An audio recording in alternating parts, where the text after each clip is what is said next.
Dito sa Naga City, Doc, paano po ba gumagana yung rabies vaccination program? Libre po ba ito? Sino po ang priority, Doc Johan? So, yung program po ng aming vaccination program dito sa Naga, may dalawa kaming approach pagdating dyan sa vaccination. Una, yung house-to-house anti-rabies vaccination. So, ginagawa po namin to sa lahat ng barangays ng Naga. Pangalawa naman po doon, yung pwede naman sila mag-walk-in na walk-in sa aming office para mai-avail nila yung vaccination program namin against rabies. So regarding naman po sa price, mayroon po kasing city ordinance, yung Naga City, wherein 50 pesos po yung charge namin sa vaccine, at the same time 25 pesos naman doon sa registration ng kanilang pets. So in total of 75 pesos.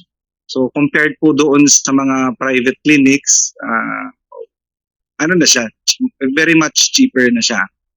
Kasi yung price range pagdating sa private clinics would take around 300 pesos po.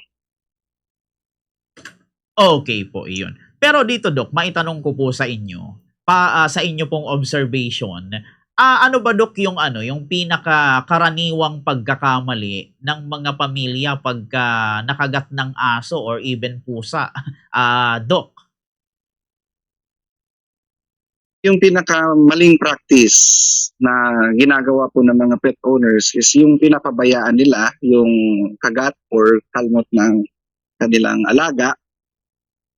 Second doon yung yung lumalapit sila doon sa tandok or sa mga albularyo. So unang-una po kasi dyan, wala pong cure ang rabies once na ma-contract po natin ito. So yung meron lang po ng dyan is prevention through vaccination po.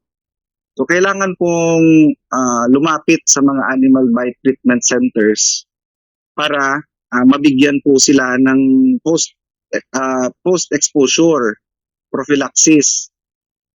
And then yung mga anti-tetanus toxoid na shots. So yun po yung mga preventions po dito sa sakit na ito. Opo, yun. Paano, Dok, kung halimbawa i-reason out nung isang nakagat or nung halimbawa nung may-ari nung aso or pusa, bakunado naman tong aso namin eh. Kahit makagat ka nito, okay lang kasi may vaccine ito. Tama ba yun, Dok? So, ang po dyan, best if magpabakuna pa rin. Kasi number one, may chances po kasi na nagkakaroon ng vaccination failure doon sa part ng animal. So, ibig sabihin yan, vaccination failure in a sense na hindi nag-mount ng immune response yung katawan ng animal against doon sa vaccine. So, ano po yung mga factors na kapag dictate sa ganong senaryo? Unang-una, kapag naturukan ng bakuna yung animal, kapag mababa yung kanilang immune system. Second, kapag may concurrent na sakit na nangyayari po sa katawan ng animal, so usually talaga hindi magpuproduce yung katawan ng animal ng antibodies against doon sa vaccine. So, kumaga, case-to-case basis lang naman po yan. Pero best po talaga na halimbawa, tayo mga pet owners, so yung risk natin na ma-expose sa bites and scratches is mataas. So bilang pet owners, mas mabuti pong magpaturok tayo ng pre-exposure prophylaxis sa rabies. So in that way, possible po kahit makagat, kahit bakunado yung alaga natin, bakunado rin tayo. So most likely kahit hindi na po tayo magpapakuna. So kapag wala po tayong bakuna for pre-exposure prophylaxis, it is best na magpaturok tayo ng post-exposure prophylaxis. So ang mga programs po regarding dyan, it's either lumapit po kayo sa mga rural health centers, and sa mga health offices po ng municipalities, or kung wala po, doon po tayo sa mga animal bite treatment centers para ma-address po natin yung concern ng ating mga pet owners dito sa Pilipinas. So, yun po. Okay po, iyon. Pero dito Dok, maitanong ko lang, 'pag halimbawa nakagat ng ano, ng, aso or ng pusa, yung iba Dok parang pinapadugo, sinusugat. Okay lang ba yun Dok? Doon sa mga nurses or physicians doon sa mga animal bite centers. So, hindi po advisable na paduguin. So, yung pinakakailangan pong gawin natin dyan is hugasan ng maigi yung sugat. So, 15 minutes po na pinapabuhusan ng free-flowing water, and then mag-apply po ng sabon. And then right after po nung process na yun, mga antiseptic. So halimbawa, yung povidone iodine, so yun yung pwede po nating ilagay sa ating mga sugat. So right after, lumapit po doon sa mga animal bite treatment centers para mabigyan po ng preventive yung ating preventive for rabies. So, yun po. Okay po yun. So, dapat pala hugasan lang, bawal pala ang ano, ang, paduguin itong, sugat. Pero ito Dok, balik tayo sa issue. Ano ba sa tingin niyo Dok yung ano, yung 3 signs o ano po yung 3 signs na dapat na bantayan ng pamilya para malaman kung ang alaga po ay may rabies talaga or delikado, Doc, Johan? So unang-una po, obserbahan po yung, if in case suspected po, no, kung suspected yung alaga natin for rabies. Kasi number one, magsususpect lang tayo kapag alam natin mismo na hindi siya bakunado against rabies. Second, kung mataas yung exposure niya sa mga stray animals. So, ang mga number one na kailangan natin ma-observe sa ating mga pets is unang-una, kung may pagbabago ba sa ugali nila, kung nagiging aggressive, kung nagiging takot ba siya sa atin. Second, ma-observe natin kung kumakain pa ba ng maayos, umiinom pa ba ng tubig. So, yun po yung mga ano. Then, ang third po is kapag, usually, kapag takot na po yung alaga natin sa hangin or sa tubig. So, yun po yung mga clinical signs, and additional po pala dyan kung excessive yung paglalaway po, no, and kung hirap na silang lumunok ng pagkain or tubig. So yun po yung mga bagay na kailangan nating maobserbahan sa ating mga alaga. So as early as possible para maiwasan po ito, ina-encourage po namin na bakunahan po yung ating mga alaga sa rabies. So yun lang naman po yun, kasi yung prevention is better than cure, kung baga yung saying. So yun po yung kailangan nating gawin. And one way of promoting to become a responsible pet owner po, na lahat ng pangangailangan ng ating mga alaga, hindi lang pagdating sa tamang shelter or pagkain, kundi yung healthcare din dapat na i-provide ng owner yan. So yun po yung pinaka-best na gawin. Or previously, doon sa question, yun yung mga kailangan ma-i-observe sa ating mga alaga. Okay po. Tapos ito pa Doc, kasi may mga nakita rin po ako, yung halimbawa kapag nakagat sila ng ano, ng aso, sabi nung iba, "Ay, saka na ako pupunta ng doktor, okay pa naman ako, eh." Palilipasin muna yung ilang araw, eh, yung iba inabot pa ng 1 linggo, 2. Puwede ba yun Doc, sa inyo pong, pag-aaral, Doc, Johan?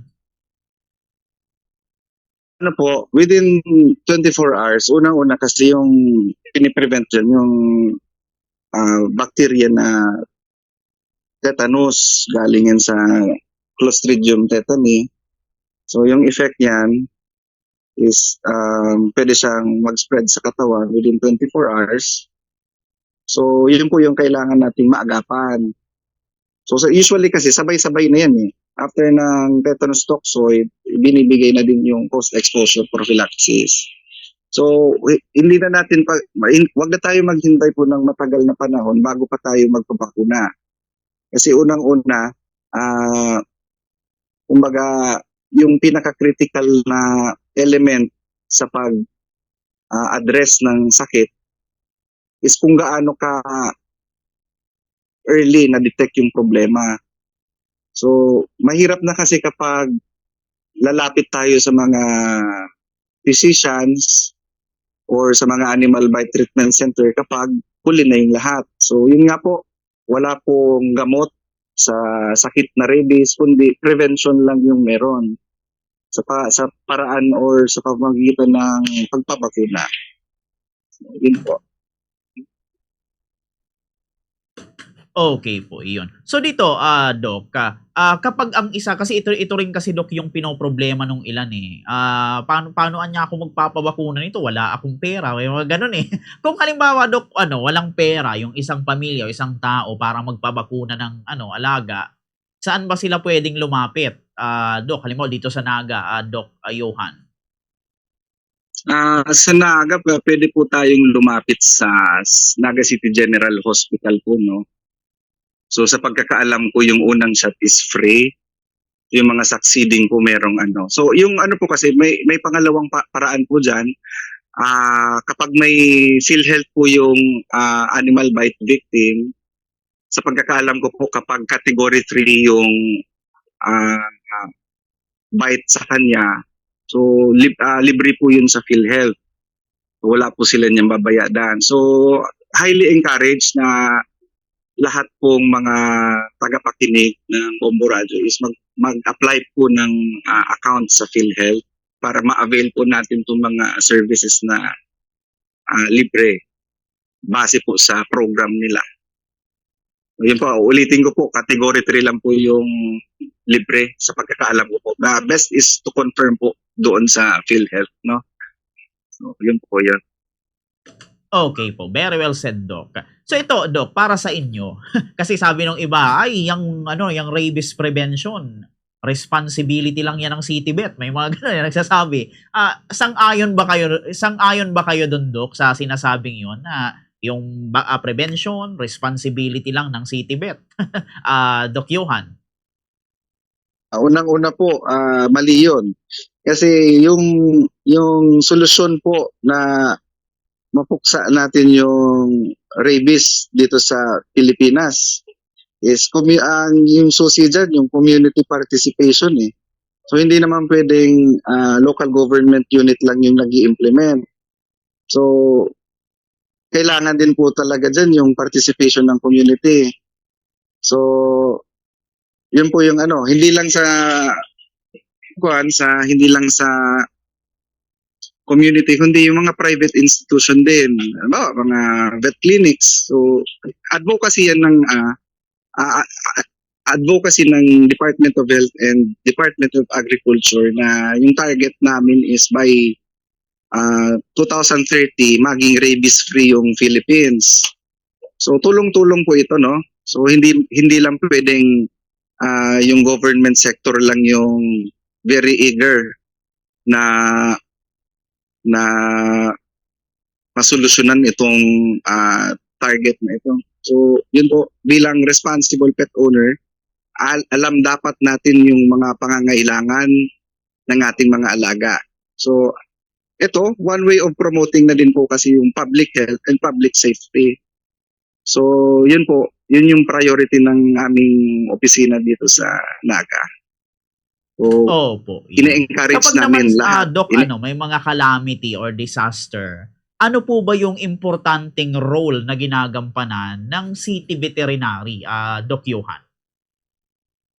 So kami, priority namin yung ma-rescue yung mga animals po, no? So, to give you an idea, nakakuha kami ng budget from the Unexpended Local Disaster Risk Reduction Management Fund. So, bibili po kami ng 100 cages para doon sa mga evacuation centers. So, paghahati-hatian po yun. So, hindi po kasi pwedeng ihalo yung mga tao sa hayop for sanitation purposes. And for health na din kasi hindi natin maiwasan na sa evacuation centers may mga taong allergic sa balahibo ng hayop. So, kailangan po dapat separate sila. And then, ma-maintain yung sanitation through contained lang yung dumi ng kanilang mga alaga. So, second naman doon, pagdating naman sa livestock sector, so, ini-encourage namin yung mga livestock owners na magparehistro sa RSBSA and doon sa PCIC para if in case na magkaroon ng danyo sa kanilang mga alagang baboy, baka or damulag, so pwede natin silang makakuha ng insurance. So yun po yung mga methods na ginagawa namin dito sa Naga City. Opo, iyon. Pagka halimbawa, Doc Johan, may bagyo, yun na nga, yung pagbaha sa Naga, ano po yung unang ginagawa ng City Veterinary Office para naman doon sa mga alagang hayop at livestock, Doc Johan? So, usually kasi, bago pa naman dumating yung bagyo, usually bibigay kami ng mga advisory sa mga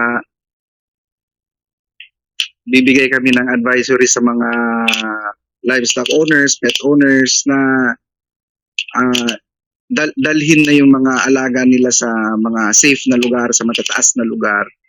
So in case of flooding. So and then preemptive measures naman po is pinapa-proceed na namin yung mga pet owners sa mga evacuation centers. So usually kasi kapag matitigas yung ulo ng mga livestock owners, so ililikas lang nila yung mga alaga nila kapag nandun na yung bagyo. So yun yung pinaka-critical na panahon kahit na pwedeng kahit yung owner ma-accidente rin. So yun yung natin dyan. Yun yung problem usually. So preemptive measures through advisories, yun po yung ginagawa namin. Opo. Yun. Pero dito, Doc, sa mga pamilya po natin dito sa Naga or sa mga tao dito sa Naga, pagka may mga kalamidad, Doc, ano po ba yung dapat na ihanda ng bawat pamilya para sa kanilang alaga bago, habang at pagkatapos ng kalamidad, Doc Johan? Una po, vitamin supplements, pagkain, in case na pupunta sila sa mga evacuation centers kasi automatically kapag ganun po yung senaryo, stress na po yung condition ng animals. So kapag stress yung condition ng animals, bababa po yung immune system. So kailangan po ng mga vitamin supplementations para mapalakas natin yung immune system nila para hindi sila basta-basta kapitan ng kung ano-ano mang sakit. Then adequate food, na-mention nyo, Doc, adequate yung evacuation area or center. Dito, Doc, sa Naga, may mga designated evacuation area ba yung sa Naga sa mga may dalang hayop? Paano ito, Doc, kino-coordinate, Doc Johan? So regarding naman po dyan, kada evacuation centers, meron naman po yung mga camp managers. So kapag nagmi-meeting po yung CDRRM Council, so sinisigurado na aware po yung mga camp managers na dapat merong designated area po sila kung saan lang yung mapaglalagyan ng mga alagang hayop po. So kaya hindi po dapat pwedeng ipaghalo sila, ang tao at hayop. Opo, iyon. Pero dito, Doc, all in all, sa ating tanggapan, sa ating clinic, ano ba, Doc, yung maiko-consider nyo, Doc, as pinakamalaking challenge ng City Vet pagka may kalamidad, Doc Johan? Base sa experience namin, yung response ng mga residents. Kasi usually, lumilikas po sila sa kanilang mga tahanan kapag kapag nasa kasagsagan na ng hagupit ng bagyo. So, yun po yung ano. So, yung ano talaga kasi dyan, yung pinaka-critical na panahon, yung bago pa man do, paparating pa lang yung bagyo, yung kailangan po is lumikas na po. So, mag-proceed na sa mga evacuation centers for their own safety po. Yun po yung priority. So, para maiwasan po yung mga rescues after na po ng calamity, yung aftermath na ng bagyo. So, yun po yung ano, yung di ba yung experience namin doon sa Christine. So, madami nagpaparescue kasi akala nila signal number 1 lang. So, hindi expected yung ganong volume ng tubig na babagsak ng bagyong Christine. So, nahirapan po yung city government when it comes to response after na lang po nung bagyo. So, yung CDRRMO po, gumagawa ng consecutive trainings po para ma-address yung gaps and challenges before po nung mga past experiences namin. Okay po, iyon. So, very well said, Doc, ano. So, dito, Doc, bago tayo magtapos sa ating interview, so, ano po, Doc, yung maiiwan ninyong mensahe sa mga pamilya po, especially yung, napipilitang iwan yung alaga nila sa gitna ng evacuation, and syempre, para makaiwas sa, tawag nito, sa rabies, or para makaiwas tayo sa epektong dulot nitong rabies pag nakagat ng aso or ng anumang hayop, Doc Johan? Unang-una po, kailangan po ng national government na mag-participate po kasi meron po tayong batas which is yung RA 9482 na Anti-Rabies Act of 2007. So, nakasaad po doon na mandatory po yung pagpabakuna ng ating mga alaga against rabies. So, yun po kasi yung prevention. Second, one way of promoting po ng responsible pet ownership yung pagpapabakuna ng ating mga alaga kontra rabies.